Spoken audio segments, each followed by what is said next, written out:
All right, everyone. I think we can go ahead and get started. Thank you so much for joining us for a River Hero Homes webinar about using compost to promote healthy soil and a healthy James River. My name is Katie Riley, and I am the James River Association's Community Conservation Manager, and I'll be your moderator for the duration of the webinar. I want to extend a special thank you to Altria and DuPont Clear into the Future for supporting our River Hero Homes program and making this webinar possible. So over the course of the next 30 to 45 minutes or so, you will learn about the James River Association, our River Hero Homes program, and all about composting, from the benefits of composting at home to local composting programs available to residents of the James River watershed. I'm going to kick us off with some information on the James River Association, who we are and what we do. I'm also going to talk about our River Hero Homes program and share some brief insights on compost and its impact on river health before turning things over to our special guests, Ryan Duckett and Ryan Owenby. I will say that your questions are welcomed and appreciated. Please submit any questions that you have via the Zoom chat function, and we'll do our best to answer them at the end of the webinar. And with that said, let's go ahead and get started. So the James River Association, we are a 501c3 nonprofit organization with a mission to protect the James River and connect people to it. Our vision is a fully healthy James River valued by all communities in the watershed. And we have two strategic goals. The first being to keep Virginia moving forward to fully implement the cleanup plans for the James River under the Chesapeake Bay cleanup effort. And number two, to help communities realize the benefits from a healthy James River and support protecting it. Provided here is a map of the James River watershed. The watershed is 10,000 square miles in area, and the river itself is about 340 miles in length, and it flows entirely within the state's borders, making it Virginia's largest river. The James River starts in Iron Gate at the confluence of the Jackson and Cow Pasture rivers, and it flows across the Blue Ridge Mountains and through Virginia's Piedmont, making its way to Richmond, where I'm located, and where we have the Falls of the James, and after which point the river becomes tidal. The river makes its way further east, where it empties into the Chesapeake Bay and the Hampton Roads region, and it is the largest tributary to the Chesapeake Bay. It can't be understated what a vital resource the James River is to the state of Virginia. There are millions of us who are relying on it as a source of drinking water. The river also supports industries like recreational and commercial fishing, farming, and shipping. The James is one of Virginia's most loved places to get outside and is certainly a hot spot for outdoor recreation, especially at this time of year with the warmer weather. And last but certainly not least, the James supports hundreds of species of fish, birds, and aquatic life, including bald eagles, Atlantic sturgeon, and American shad. By signing up for this webinar, you signed up for our River Hero Homes program if you weren't already a member. Our River Hero Homes members make up a community of stewards that realize the first step to a healthier James River starts at home. Through this program, we empower residents of the 10,000 square mile watershed to contribute to a healthy James River by implementing river-friendly conservation practices at home, compost being one of them. And this matters because every time it rains, fertilizers, pesticides, herbicides, and bacteria from pet waste are carried into local waterways and ultimately the James River by stormwater runoff. This is stormwater pollution. Stormwater pollution adversely impacts the health of the James River, and reducing it is a focal point of our River Hero Homes program. We like to think that River Hero Homes is a solution to stormwater pollution at the residential level.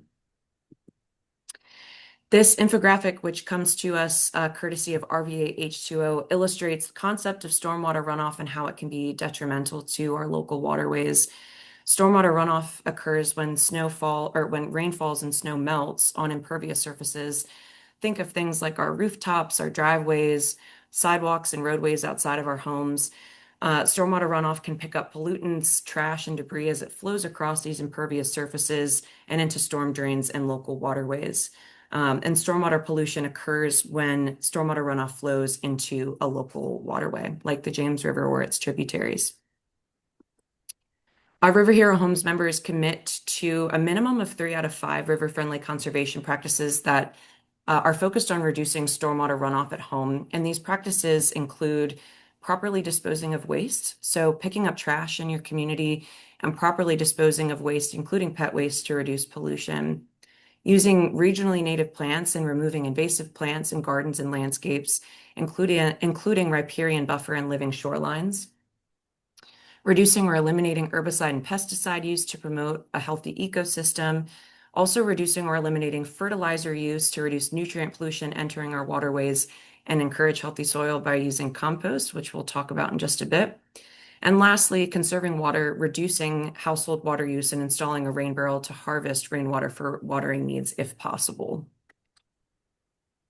I will share that there are benefits to being a River Hero Home member, other than the pride that you get knowing that you're helping protect the health of our waterways from home.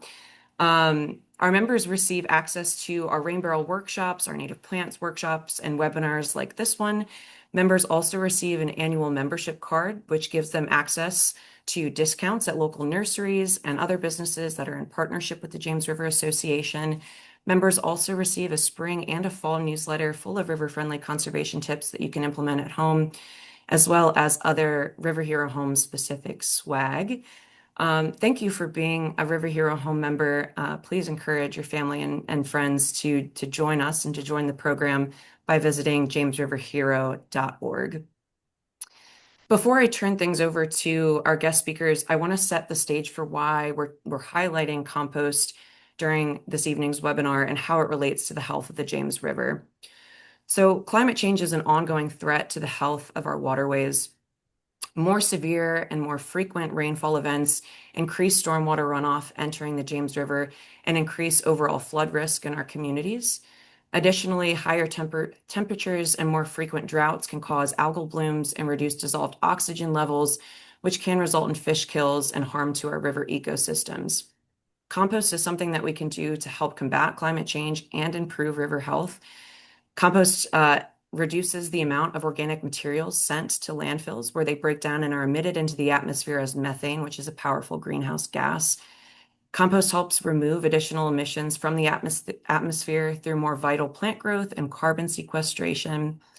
And lastly, compost plays a vital role as a soil amendment in preventing erosion during extreme storm events, retaining water during periods of drought, and eliminating the need for synthetic fertilizers, which contribute to stormwater pollution. Composting is an impactful river-friendly conservation practice that can be implemented at home to help improve the health of the James River. And we have the opportunity to learn more about it from our two guest speakers, Ryan Duckett and Ryan Owenby. Ryan Duckett is a solid waste consultant for Geosyntec Consultants and is based in Richmond, Virginia. His professional expertise includes engineering, environmental stewardship, and sustainable materials management. He currently serves as a director of the Solid Waste Association of North America Old Dominion chapter and is past president of the Virginia Composting Council. Ryan also enjoys practicing environmentally friendly growing practices and maintains pesticide-free, herbicide-free, and artificial fertilizer-free gardens in his backyard and community garden plot. We also have Ryan Owenby, who is a sustainability professional focused on expanding food waste diversion and composting infrastructure to aid in regenerative agricultural practices. He enjoys working with restaurants, schools, and businesses to create successful composting programs that meet their organizational goals and make an environmental impact. In his free time, Ryan enjoys camping, hiking, and playing sports with his 2 young sons. Thank you both, Ryans, for joining us today. We're going to get things started with Ryan Duckett, who will be focused on Composting 101 and how to get started at home. So with that, I'm going to turn things over to you, Ryan. All right. Thank you, Katie, and thank you, Justin and the James River Foundation for the opportunity to talk about something I'm very passionate about, both professionally and personally. We'll start off with a little bit of Composting 101. So what exactly is composting?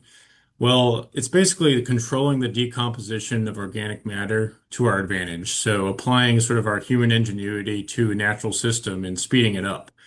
Using natural microbes and the biology existing in the soil to accelerate a natural carbon cycle process. Uh, It's also viewed from a materials management standpoint as an alternate way to get rid of food waste, garden clippings, leaves, and other woody materials that we use every day as consumers. There's not really a getting rid of in nature. Everything is in cycles generally, and this is a way to kind of mimic that and have a more sustainable management program than landfilling or incineration, which are the general alternatives for this stuff. Compost can be made and used by itself at the end of the process, or it can actually be enhanced in value and made into specialty high value blends of soil that can be sold commercially or used for different applications in addition to agriculture, horticulture. It's also just great to use in general, as we've talked about, in gardens, yards, and raised beds, etc. But it also has a lot of industrial and commercial applications, including in big agriculture, forestry, professional landscaping, as well as community level and town level community gardens. Um, it is an important component of carbon sequestration and combating greenhouse gas emissions from landfills specifically, as well as from the production of industrial fertilizers, because it is the viable alternative. It's also very interlinked with natural ecosystems, and it's highly reliant on microbes and other natural processes and critters. And so it's a great opportunity for learning. Next slide, please.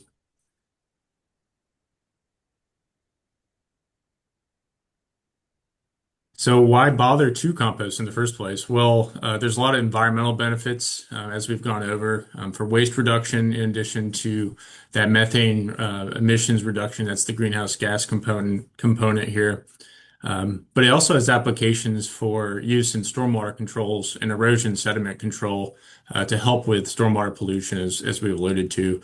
It also generates a very natural and nutrient-rich amendment product that's great for gardens, especially organic and urban gardens. There's a very close connection to the idea of making something out of your waste product and using it where you live and work.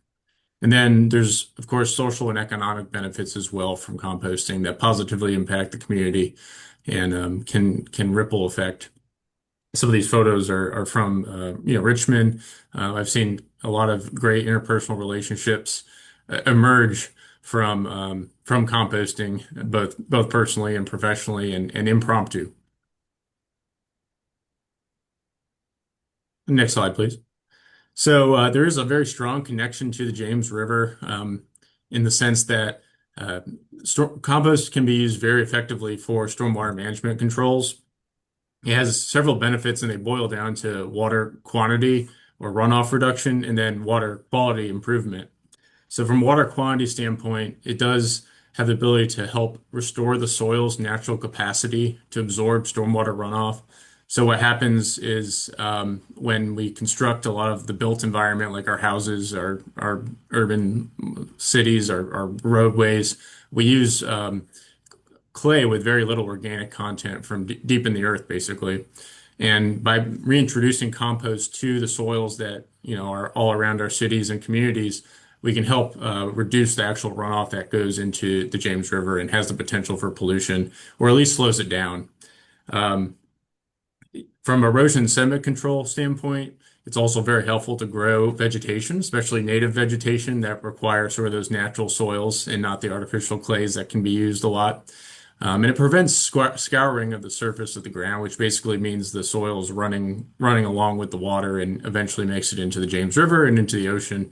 And that's not great for the ecosystem. And then it can also be used in stormwater treatment applications directly. So as an engineer, environmental engineer, I get really excited about the idea of using compost to make these blends of we call them, aggregates or soil blends to use for actual stormwater um, features. So, in a bioretention basin, which is basically a big pond where the water goes when it rains and is able to slowly be released, it can settle through that compost uh, enhanced product and actually remove pollutants directly from the water that would otherwise go into the river system.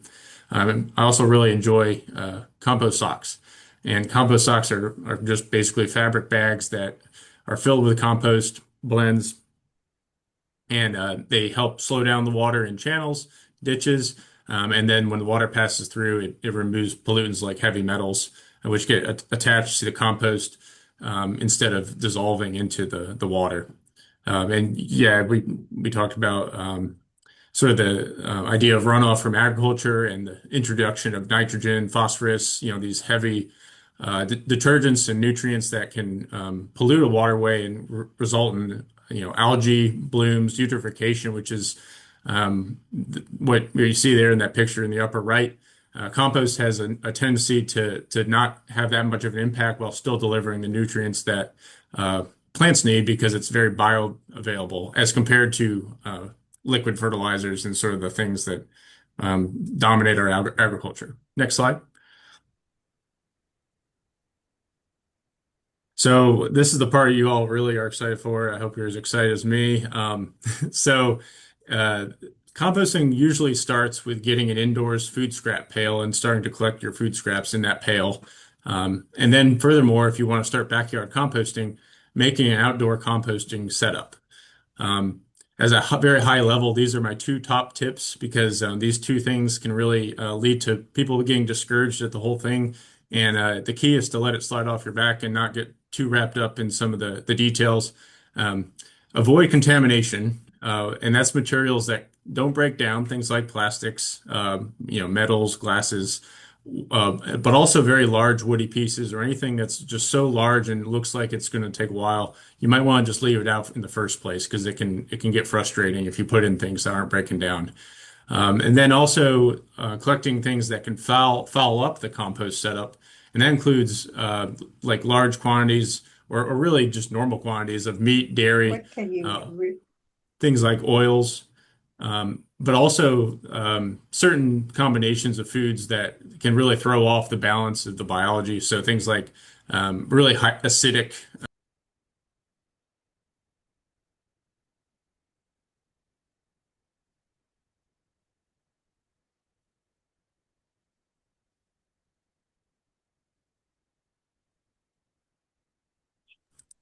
All right, I'm back.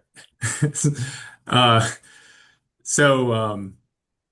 You can see some of the contamination here. It's plastics in the compost. You can see labels on papers, so papers can break down in compost, but the glues and the stickers and the plastic stuff that's attached to our cardboard and paper often does not. The other thing is stickers on fruits. I hate seeing those in there, so I always remove them proactively, and that can really help with the morale of composting.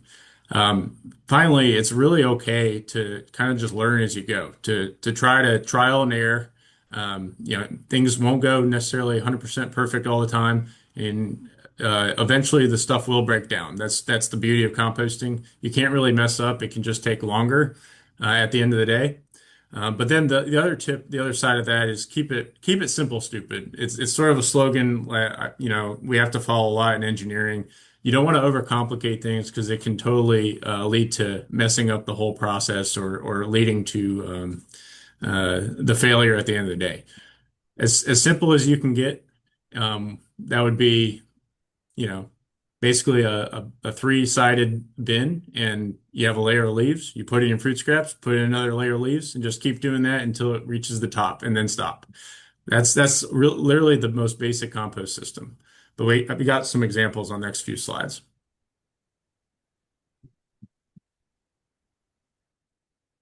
So there is a recipe for good compost, and things can get very technical. But at the end of the day, there's a lot of variability here, and it'll work as long as you're at least a little bit in the range of these five or six parameters here. So what you want is a decent ratio of organic material that's basically boils down to browns and greens. And browns are woody or dry material, like based from papers, very sawdust, leaves, that kind of thing. And then your greens are your really quickly degrading, literally green, usually materials like food scraps, fresh leaves, um, grasses, and that sort of thing. You want those to be in roughly a 40 to 60% ratio by volume, but really just to keep it simple, it's really 1 to 2. So one size food scraps versus two size the same amount of leaves or something, and you'll get a good ratio. Finally, you want to make sure that the particle size is also small. So the big, huge pieces of things are going to take longer, and the more you size reduce, the easier it is. Moisture-wise, you want things to be somewhat damp, like a damp sponge, but not wet, not dripping wet. You definitely don't want it bone dry either. So you want to hit that Goldilocks moisture zone. You want to make sure that the pile can breathe. You need oxygen to complete the process, and you want to be able to turn it often.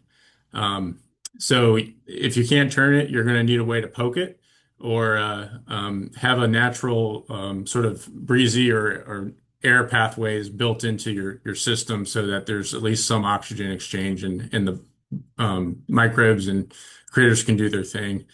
Temperature wise, in theory, composting is a 131 degrees Fahrenheit process. That's the ideal temperature or the minimum temperature to truly inactivate weeds and weed seeds, and then harmful pathogens that can be introduced with certain food types and that sort of thing.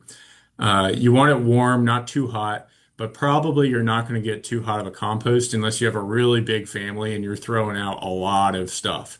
In general, compost done in the backyard can be fairly cool, and it can still be effective at killing or inactivating pathogens if you do it long enough and you rely on worms and other bacteria in the soil to naturally degrade the stuff.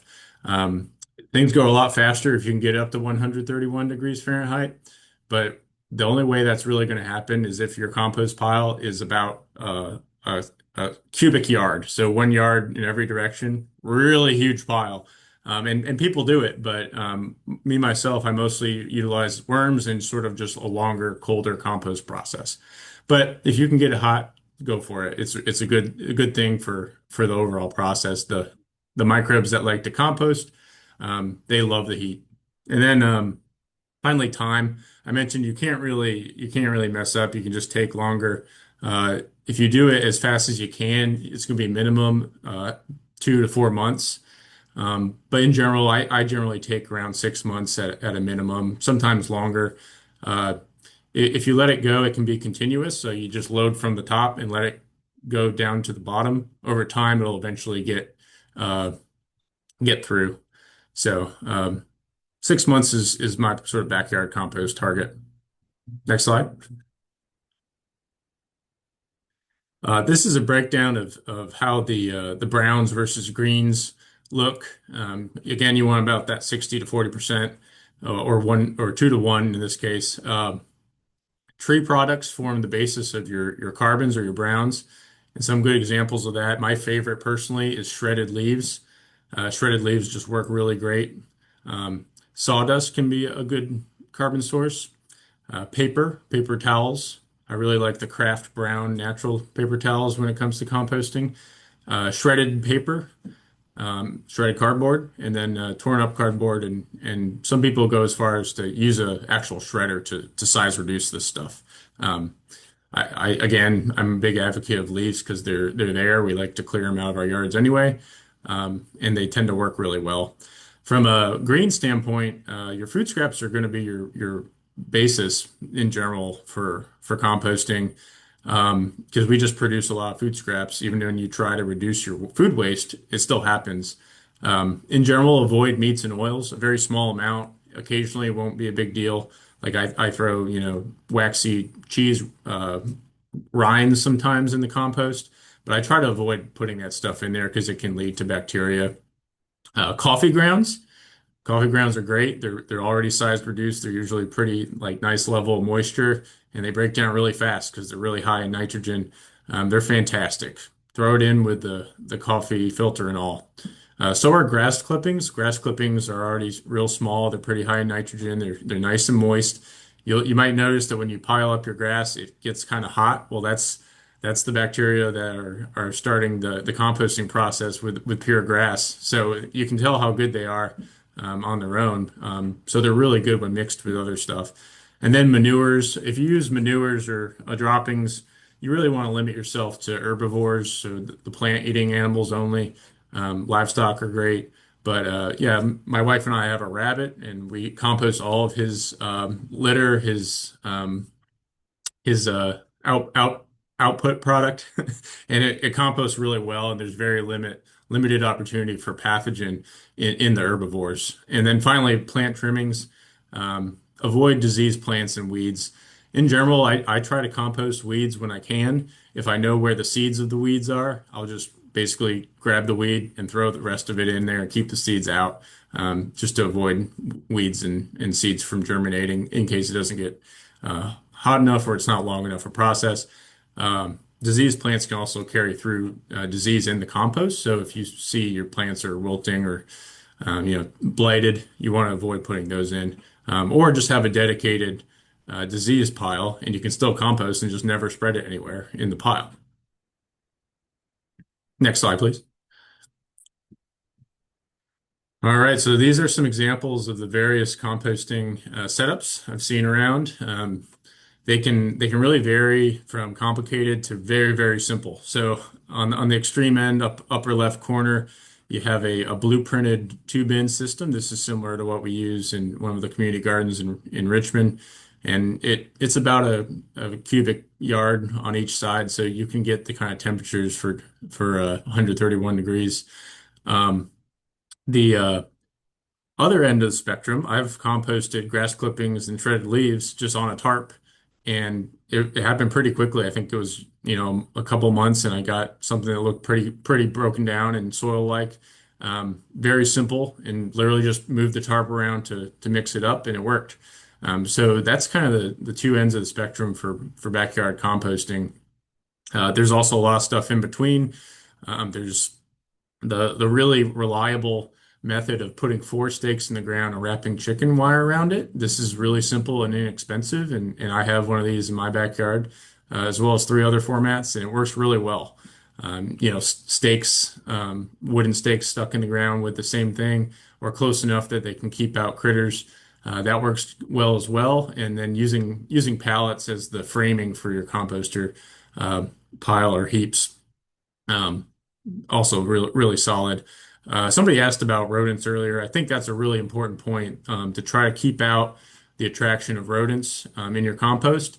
And if you really can't get it airtight with chicken wire or some other sort of screening with a door so you can access it, I really recommend trying to put your food scraps into the pile pretty deep every time. Otherwise, you will eventually attract some rodents, and it's just important to try not to do that.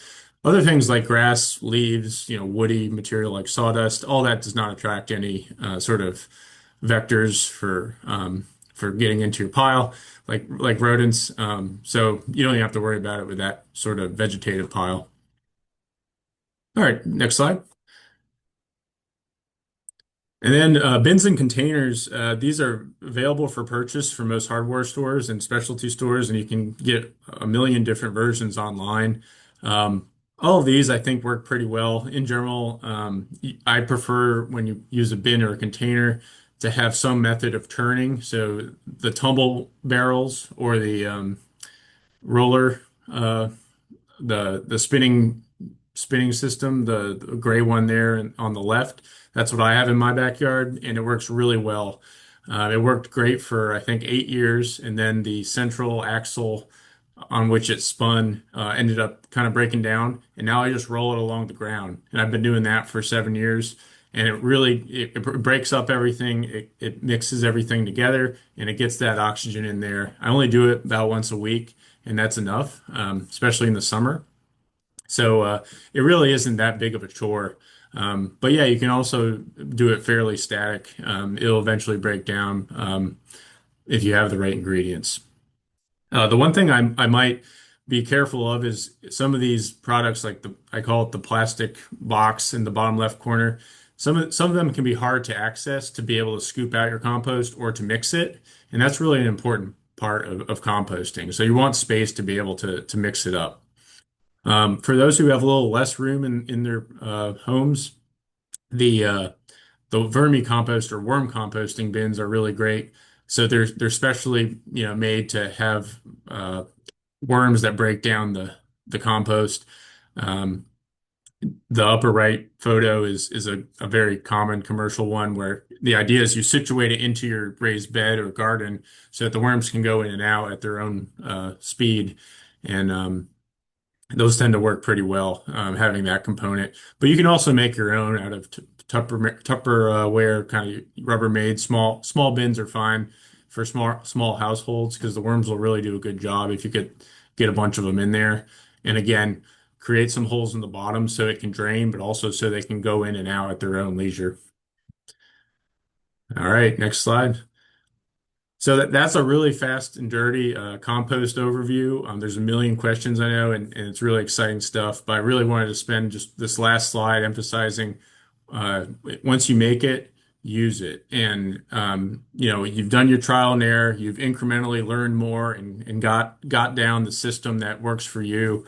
It's really rewarding at the end of the day to be able to use what you made from your waste. Use it in raised beds, potted plants. I like to sprinkle it on my lawn, especially if you think it hasn't quite like completely broken down as good as it should, but you want to get rid of it. You're probably not going to kill your grass if you spread it around very lightly. So I like to use it on grass, but I also mix it into all these other vegetable growing areas, and it's resulted in great long-term growth. It not only helps with beefing up the size of your plants and the size of your fruits and vegetables, but it helps with resilience if you do it right. So the ecological web of different microbes and small biology in the soil can help increase the resistance to disease and drought and other factors that are very common when you don't use an enhanced soil or a normal topsoil like naturally occurs. So, um, yeah, the worm poop slide. So, one fast fun fact to leave with you today is that worm castings or worm poop compost, where you have intentional, density of worms to break everything down, is one of the most valuable aggregates on a per ton basis. So worm castings can be sold for $1,500 to $2,500 a ton. So there's a whole sub industry, and it can be done in your backyard or in a barn. Of worm composting that results in a really high quality, highly sought after compost product. So that's only the tip of the iceberg, but appreciate the opportunity to talk about this stuff and address some questions later and hand it over to Ryan. Thanks, Ryan. Yeah, we're going to now turn things over to Ryan Owenby, who will share information on composting services, including Nope Composting Co. So, Ryan, feel free to take it away. Great. Yeah. Thank you, Katie. Thank you, Justin, the James River Association for having me and for having Ryan and I to talk about compost tonight. Thanks everybody for joining us. Ryan just gave us a great overview of what composting is, how you can do it at home, and why it's so important on an individual level to do this because it's something actionable that we can all do at home. The problem that we see people run into is if you don't have a backyard, or let's say you're at work and there's a large kitchen at work that's generating a lot of food waste or food scraps, um, what to do with that if you don't have a backyard where you can go put it. So that's kind of where the company that I work with, Nope Compost Company, we're based here in Richmond. That's the need that we are seeking to fill for our communities. What we do is we operate a fleet of trucks. We have 8 trucks, 7 employees, and we work with a network of farms and compost producers around the state of Virginia.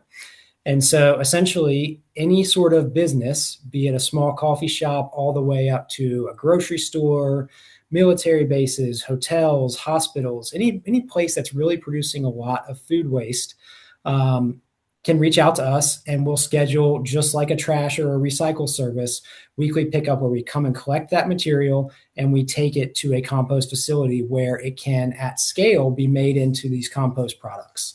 So last year was our biggest year yet. We diverted just over 6 million pounds of food scraps from the landfill. So material that would have gone to the landfill, where, like we talked about, like Katie mentioned earlier, in a landfill environment, which is anaerobic, there's no air getting in, it produces methane, where compost is different. And in addition to not producing methane, you're left with this really great soil health amendment that can be added back to the soil and increase in myriad ways.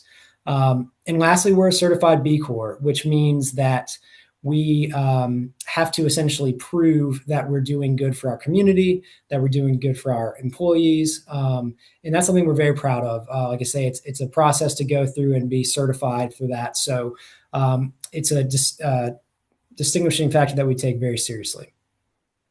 All right, next slide. And so we are based here in Richmond, Virginia, and our service area is all the way west to Charlottesville and all the way east to Virginia Beach down the 64 corridor. And so some pictures here, that picture in the top left corner, that's a picture of one of our collection trucks. And that picture in the middle on the top row, we use very similar to residential waste or recycling type containers, these carts that have wheels on them. They work super well. And the only difference is you'll see there's like a liner inside that cart. That's a certified compostable liner. It's made from plant biomass, so it will break down into compost. There's nothing inorganic about it. And so that works really well to keep the carts clean because, as you can imagine, the second you start talking to a restaurant or a grocery store and you say, hey, we want to collect your food scraps, they're thinking, okay, well, is it going to attract bugs? Is it going to attract pests? Is it going to be smelly? And so having those liners there really goes a long way to making sure that it's a clean process. That picture in the top right corner, our truck has kind of these lifting arms, just like you've seen on trash or recycling trucks, and the material goes into the back of the truck. That picture in the bottom left corner is us doing a collection in the city of Richmond. And there in the bottom middle is ultimately at the end of the process, once the truck has done about 15, 20 stops around central Virginia, it's going to go to either a farm or a certified compost facility where it's going to be mixed with woody material like fall leaves, like Ryan talked about. And it's going to create that picture there on the bottom right. That's Drishti Compost down at Virginia Beach. We bring food scraps to them. They mix it with carbon-rich material. They create these long windrows, and you have this beautiful finished compost there at the end. All right, next slide, please. And our collection partners, as I mentioned, are basically anybody who wants to do this. Like we really take pride in the fact that if somebody comes to us and says, hey, we're a small office, church, whatever it is, we're only producing 5-10 pounds of food scraps a week, but we really believe in the mission, we believe in diverting food scraps from the landfill, then we're happy to work with them. So grocery stores are some of our largest by volume customers. Same with colleges and universities. We partner with a military base here in Central Virginia, restaurants, churches, and any other organization. That bottom right picture is what it usually looks like when our drivers roll up for a stop. They see the carts that will have the food scraps in them. That top picture there is some signage. Like a lot of times it's becoming more and more prevalent to have like a 3-bin sorting system for post-consumer food scraps. So as coffee shops or restaurants start to embrace using certified compostable single-use items as opposed to regular plastic utensils, for example, having a stream where they can go and be broken down into compost is also really important. So all of our partners, they can include these certified compostable items in our stream because the places that we're taking them will make sure they're going to a place that is not only certified to receive them, but their temperatures are getting hot enough, like Ryan talked about, that 131 degrees Fahrenheit mark and above, to where these materials, things like a compostable straw, people get really excited and think, oh, this is great, I can throw it in my backyard compost pile. But your backyard pile is not going to get hot enough for a prolonged period to break those down like a commercial or an industrial composting operation would. So we're really excited to provide that opportunity where if there's a restaurant or an organization that's purchasing these certified compostable single-use items, we can make sure that they're getting to the end location where they need to be to actually break down into reusable compost. Okay. And here are the best collection practices. We found that it works really well just to model this the same way you would model your trash at home. So, for example, probably all of us have a kitchen trash can where when we're prepping dinner or done with dinner, we put food or we put our trash in there, and then you take that bag out and you walk it outside and you put it in an outdoor container. That's the exact same thing that we train all of our partners to do. So they have these kind of smaller, you see, they're called Slim Jims. They're these rectangular containers. Often they're on these rolling bases, which makes it super easy to walk it outside. You pull the bag out, you knot it up, and you drop it in those outside carts. And our drivers will come by and collect the material from those outside carts. Okay. This is super important is the education and the training. Like I always talk about how I remember being in elementary school and learning about recycling, recycling bottles and cans and going home and like being so excited to educate my parents because that wasn't something that they were taught growing up. And we're starting to see that now. We're starting to see that by educating students at school age levels, they're getting to college and universities, they're getting into the workforce, and they're realizing like, hey, this is something that should be here as a resource. We should have trash recycling and compost because the organics is such a big part of the waste stream, and it's important to deal with it responsibly. So there's a lot of confusion. People aren't sure when they hear a word like biodegradable. They're not sure, can something that's biodegradable, can that go in the compost stream? They're not sure if what's the difference between home compostable and industrial compostable. So that's why training and really just educating is super important. And so we tackle that on a couple of different ways. The first is having proper signage is super important. So anywhere there's a collection space, having signage. So you see at that bottom right corner, that's the typical sign we use to try to make it as easy as possible. We can accept all food and we can accept some food contact paper products, like Ryan mentioned, the uncoated paper napkins, coffee filters, paper towels. And then the things there at the bottom are the contaminants. These are kind of the evergreen problem that we deal with in compost collection is keeping the stuff that should not be in there out of the stream. So that's anything that's not going to break down, plastic, metal, glass, trash. And then lastly, in that bottom right corner of the sign, you'll see no liquids or cooking oil. That's not because cooking oils can't go in the industrial composting process. That's just because our trucks are not designed to collect large amounts of oil. So there's better sort of end of life and there's better ways of dealing with that. Like a lot of restaurants or grocery stores will have a fog system, fat, oils, and greases, where that material is collected separately.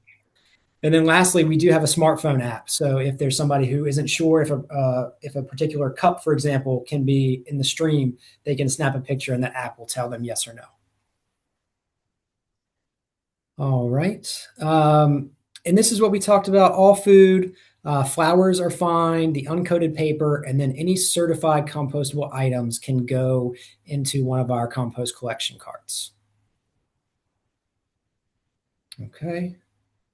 And this is how you know. So like we just tell people like rather than going on a case by case basis or trying to read the fine print, just see if it has one of these logos on there. The top right corner, BPI compostable, that's sort of the industry standard here in the US. If it's BPI certified, then it's good to go from our perspective. The top left corner is CMA, and that's where small composters will actually trial test these materials to make sure they break down in piles. And then the bottom ones are the European standards, which you'll sometimes see on our products. The TUV standard is from Austria, but it's the same principle where you see on the left there, it says home compostable. So if you see something is home compostable, that will break down in your backyard pile.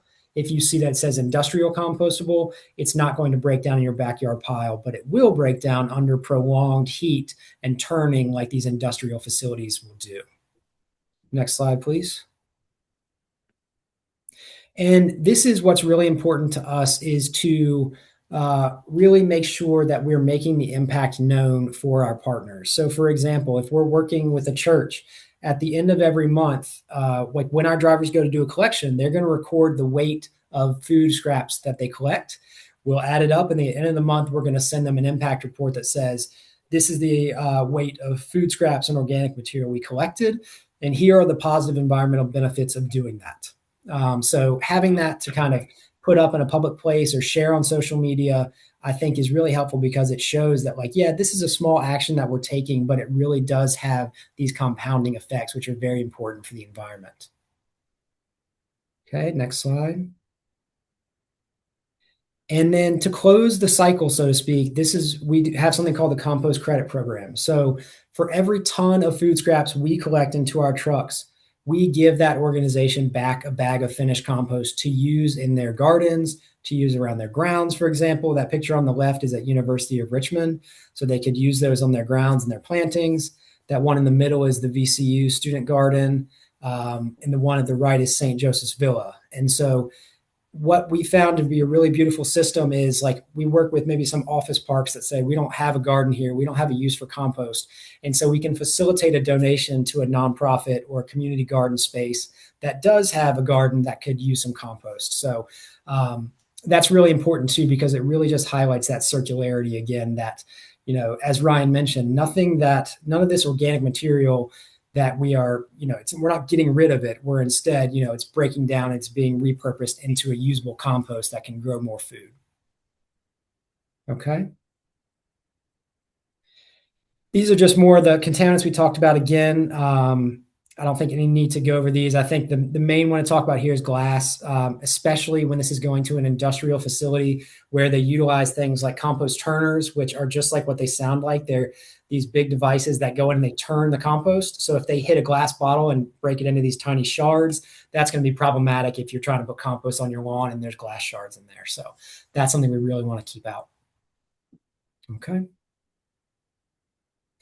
And so the other thing that we do that we're really excited about is we offer community resources. So in Charlottesville, for example, this will be the 10th year we've done this. We've partnered with the Ravenna Solid Waste Authority in Charlottesville to offer composting at 2 of their recycling centers. And this has been embraced by the communities up there, so much so that last year they diverted 275,000 pounds or 137 tons of food scraps. And we took those just about 15 minutes up the road to Panorama Pay Dirt, which is a commercial organics, commercial composting facility in Earlysville, Virginia. Okay. And this is what it looks like. They're just carts that folks, when they come to drop off their recycling, they also drop off their food scraps into the carts. Ideally, it looks like that middle slide there where everybody has an individual compostable bag that's been knotted off. And then that picture on the right is one of our trucks tipping at Panorama. So you can see it's just, tons worth of organic material, the greens, and then right behind it are the fall leaves, the woody material that they're going to mix in and they're going to make compost at a large scale. Okay. And then super exciting if you're here in Richmond or the Central Virginia area. This was started a few years back. The city of Richmond won a grant from the USDA to establish a drop-off program. So they had a number of sites around the city where residents could collect their food scraps from home and drop them off. And last year, we started acting as the vendor for that service, and that it expanded into Henrico and Chesterfield.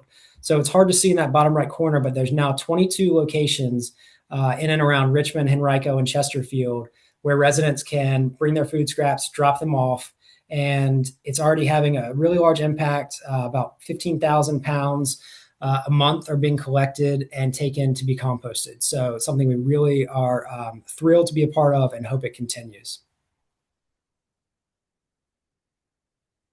And then what if you're not in Richmond or Central Virginia? So this is something I'm really excited about, is encouraging other people to do this type of work in other areas. So the top left picture there, that's Cameron. He runs Tidewater Compost. They're down in Virginia Beach. They service Virginia Beach, Chesapeake, Suffolk, that area. He does residential and commercial. So like that picture in the bottom middle are countertop composters. So, you can sign up for service and he'll come around and empty your bucket and leave a new bucket with a new clean liner in there. That second picture on the top is Enrich Compost. They are the same thing. They do residential collection service here in Richmond.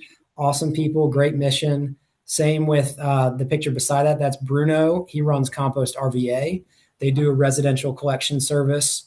Picture on the top right is a business in Williamsburg called Feel Happy, and they do a residential collection service, a bucket service that they then aggregate into large containers that we come and collect and take to a commercial facility. So it's a really great system there.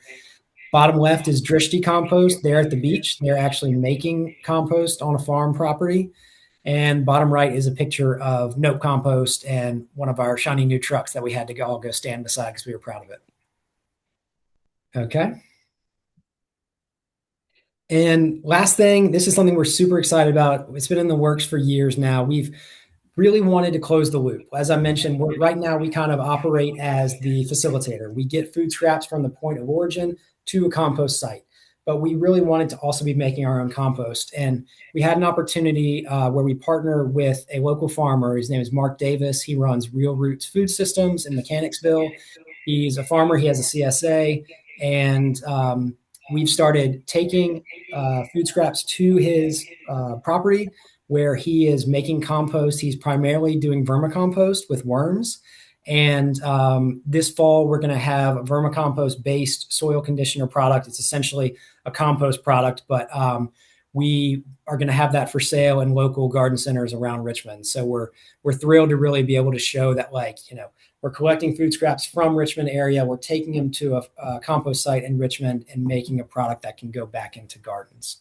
So again, thanks so much for James River Association and for letting me talk a little bit about what we do. Thanks, Ryan.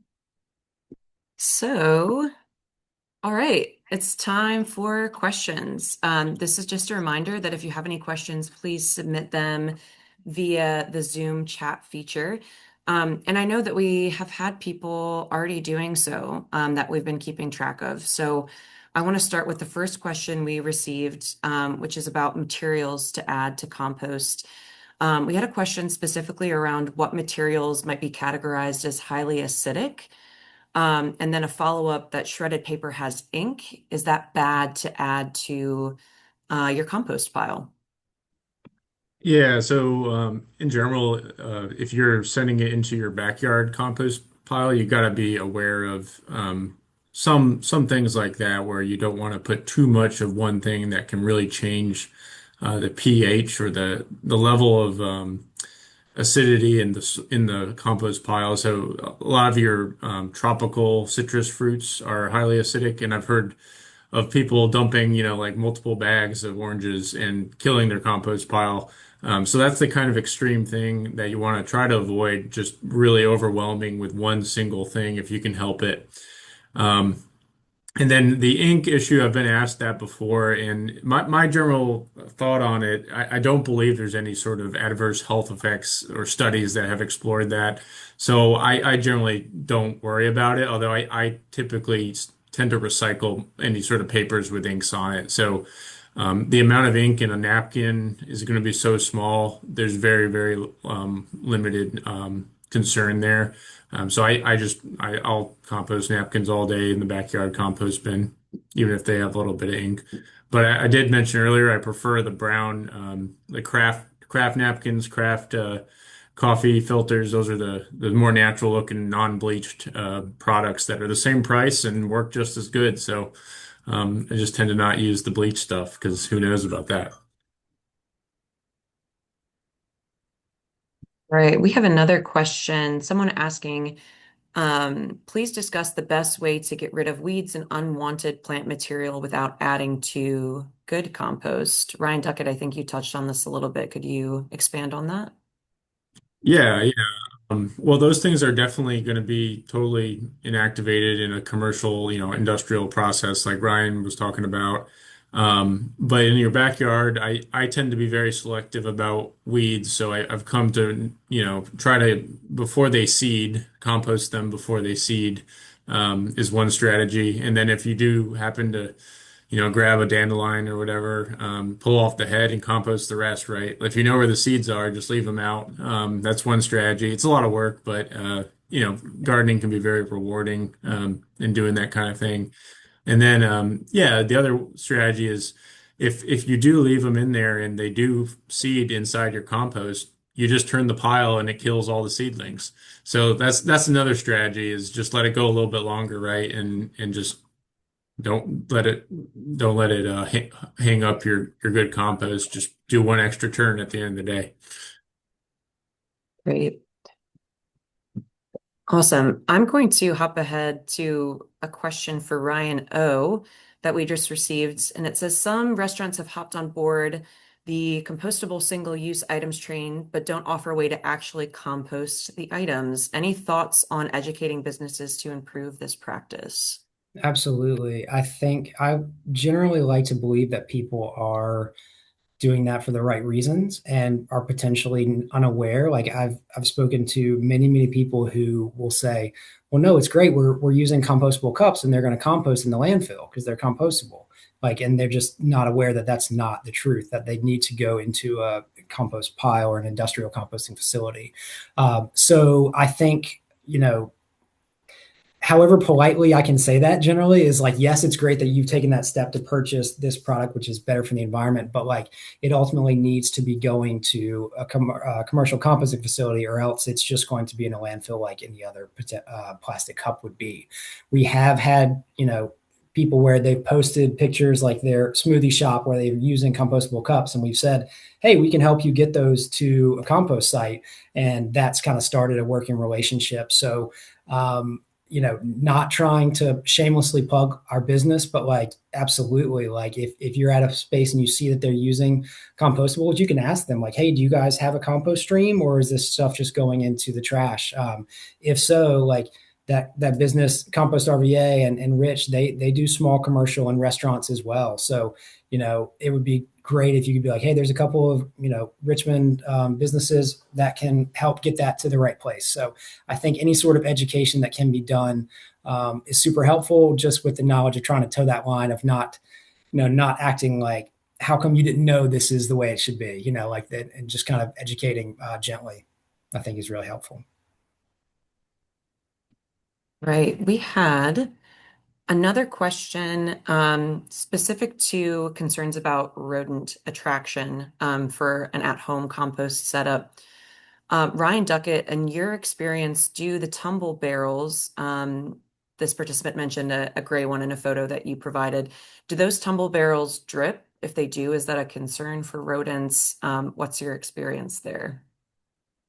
As long as the rodents can't actually access the food scraps in the compost pile, it's rodent proof. So if it drips, it's not going to attract them because there's just no accessible food for them, and they're going to give up and leave pretty quickly.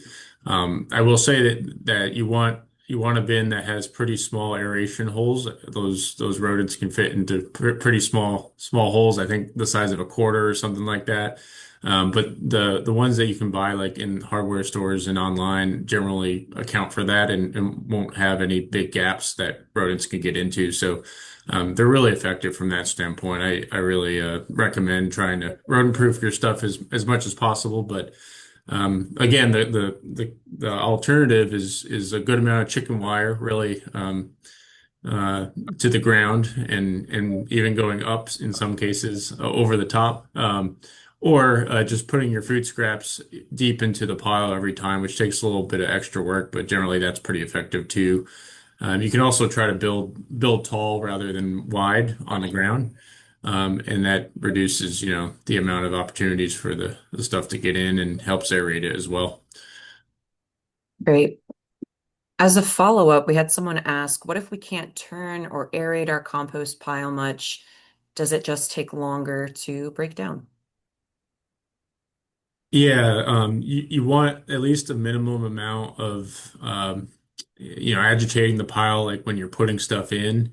But if you don't have a very clear way to aerate formally or shake it up or shovel it, it does it does take longer, but it'll eventually break down. You're going to get a faster and probably better product at the end of the day if you have a way to actually aerate it. But again, I only do mine once a week, if that, and it works out pretty well just because I leave it in there for a while. Thanks for that. I just want to be mindful of time. We are at 7 o'clock. We'll answer a few more questions. We have some really, really thoughtful ones that have been added to the chat. I want to touch on composting with worms. We had a question about, is there a special type of worm that is used in composting?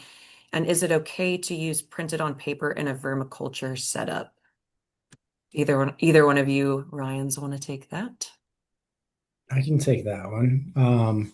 Yeah, there's primarily two species of worms that are, great composting worms. The first is if you search red wigglers, you're gonna, there's places online where you can buy these and actually have composting worms shipped to your home.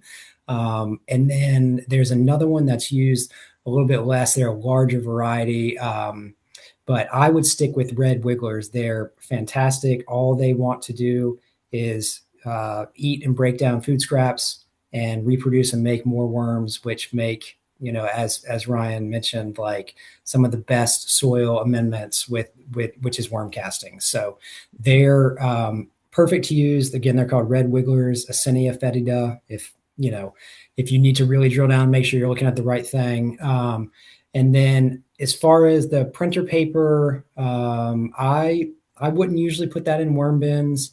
Um, I think what works really well in worm bins just is using like cardboard because it has that corrugated, the ridges and things like that. The worms love to go in there and nest and also lay eggs and so that's a great source for using in your worm bedding as opposed to like printer paper. That stuff is going to kind of clump and make it hard for the worms to kind of get in there and eat and do their work. So that's what I would recommend. Thanks, Ryan. We're going to do two more, one for each Ryan. Ryan Duckett, we have a question about, are there any other things you should not put in a home compost pile specifically as far as food waste goes? And then a follow-up to that, as you did mention, adding leaves to your compost pile. What if you have mostly pine needles? Is that bad for compost? Is that okay to include? Yeah, I think there's one type of leaf that will kill your compost. I think it's maybe Ryan can correct me if I'm wrong. Black walnut leaves. Do I have that right? They produce a defensive chemical that basically kills vegetation. So if you have a black walnut tree in your yard, you want to be careful to not take its leaves. That's the only one that really comes to mind. Most things can compost. I mean, I put avocado pits in there. Some people don't like it, but I find they actually help, sort of like a laundry ball, like a tennis ball in the laundry. They help kind of break things up when you're turning your bin. Um, Avocado shells take a while to break down, but again, if you do a real slow process, it'll eventually go. So there's really not a whole lot other than the meats, cheeses, oils, and then yeah, black walnut leaves. Those are the four that come to mind. And then one other thing I would mention is like pet waste. Like you mentioned this, Ryan, like, also, um, any sort of like, but yes, pet waste going in, like, especially if you're doing backyard composting and you can't be sure that it's getting up to those sustained temperatures. And even then it's just not pleasant to work with. So that like people will come and be like, well, that could be a way to deal with pet waste, but would say keep that out of the backyard compost pile.